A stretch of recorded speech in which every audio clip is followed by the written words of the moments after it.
How many miles is a half marathon? Hey, runners! Ever wondered just how far a half marathon really is? Whether you're gearing up for your first race or just curious about the distance, today we're breaking down everything you need to know about this iconic race. In this video, we'll cover the exact mileage, how it compares to other races, and what you need to know before taking on 13.1 miles. Ready to dive in? Let's get started.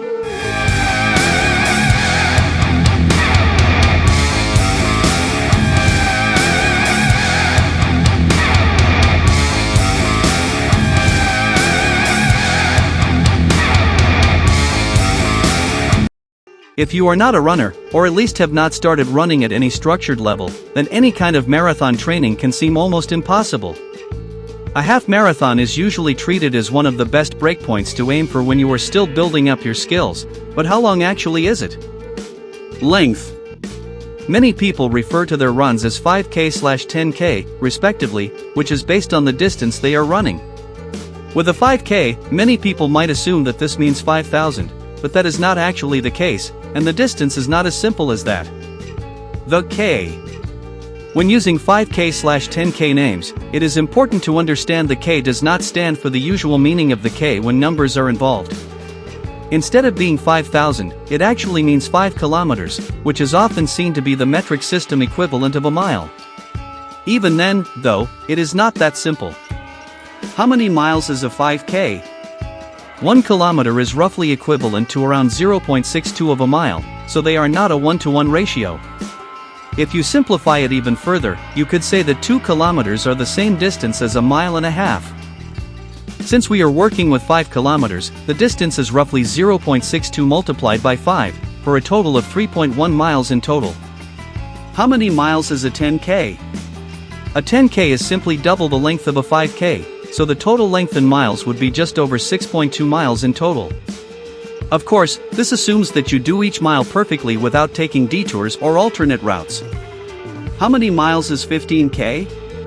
As you would expect, a 15K is 3 times the length of a 5K, which puts it at around 9.3 miles long.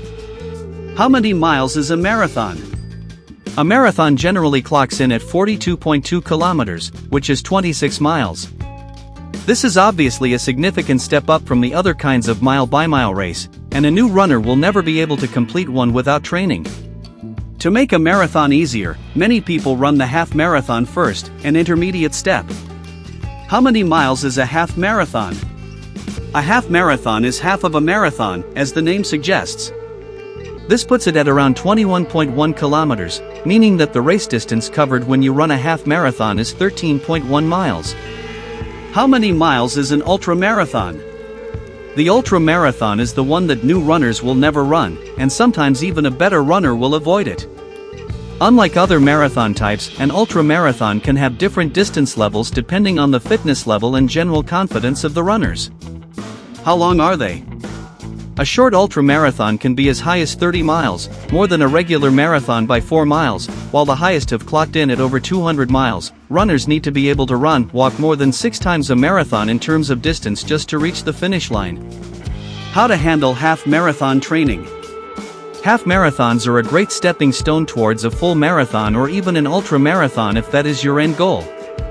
However, the race distance is still quite a lot for many people, so you often need to train for a half marathon if you are not already a runner. How long does the process take? Anybody can do a half marathon if they are prepared to take on a new challenge, but it has to be done right. While it can be tempting to estimate that you will be really in 12 weeks, there is no guarantee that a 12-week schedule will actually work out. It is important that you keep going and follow a training plan that you know you can stick to. It's not always the same. Your current experience also matters. 13.1 miles is quite a long distance to run, so if you can't even do 6.2 miles yet, you will need to reach that point first. If you can already run, you are already partway there. Marathons use different habits. The habits and techniques you learn for one running distance do not always apply to another. A half marathon demands different understandings of pace and time compared to a full marathon, for example. How often should I run? Ideally, you want to try running at least 3 days per week, if possible. The weekday run should be simpler since you have other responsibilities. You do not want to start running for the first time on a Monday, push too hard and cause an injury. Skipping runs. Running consistently is more important than running often. Running twice per week is better than skipping weeks entirely. Do not let yourself fall behind, or you will undo your progress. Pushing yourself. It can be very tempting to start forcing yourself to run faster, treating your training like races. In reality, you want to keep at a conversational pace. You should be able to speak a full sentence while running. Runners who are struggling to speak while running are pushing too far, too fast. Start slow. Be gradual and slow. Race day could be months away, so pace yourself with the distances and speeds you are running at.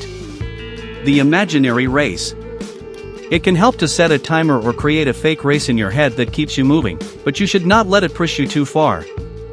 If you are falling short by a couple of kilometers, do not force your body to go beyond its limits just to win a marathon that does not exist. Take breaks. Marathons are not about going full speed at all times. It is not a short race, and that means that you want to treat each mile as part of a larger whole. Sprinting short distances leaves less energy free for the larger distances of the entire marathon you are doing. Getting help. A personal trainer or certified running coach can help if you are not able to coach yourself. Not only can they help you work towards the right kind of goals, a 5K race, then a 10K race, then a 15K, then a marathon, but they have worked with runners in the past and know how to coach you well. Good coaching.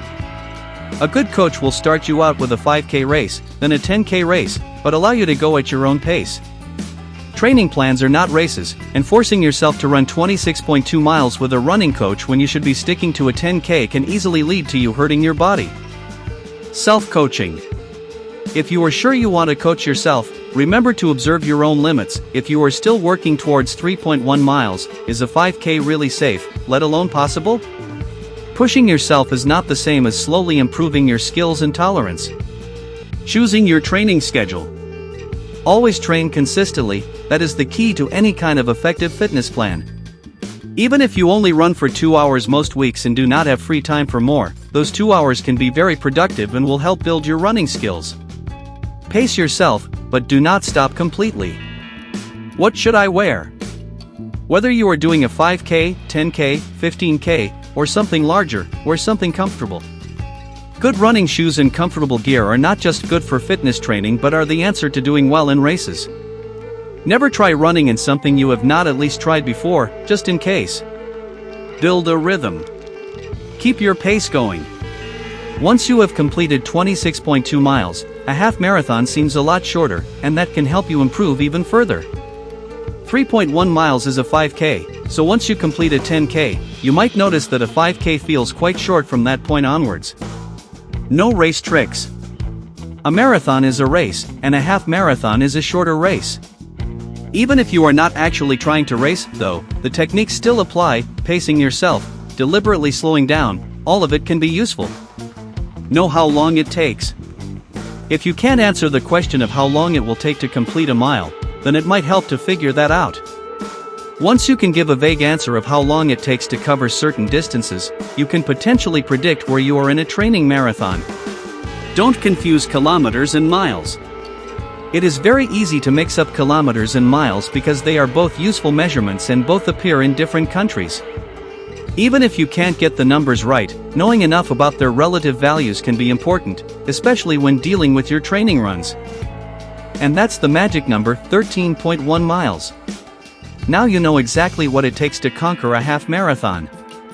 Whether you're planning to run your first half or just curious about the distance, I hope this video gave you all the info you need. If you enjoyed this video, don't forget to give it a thumbs up, subscribe to my Best Shoes Seller channel, and hit the bell icon so you'll be the first to know when new content drops. Thanks for watching, good luck with your training, and I'll see you in the next video.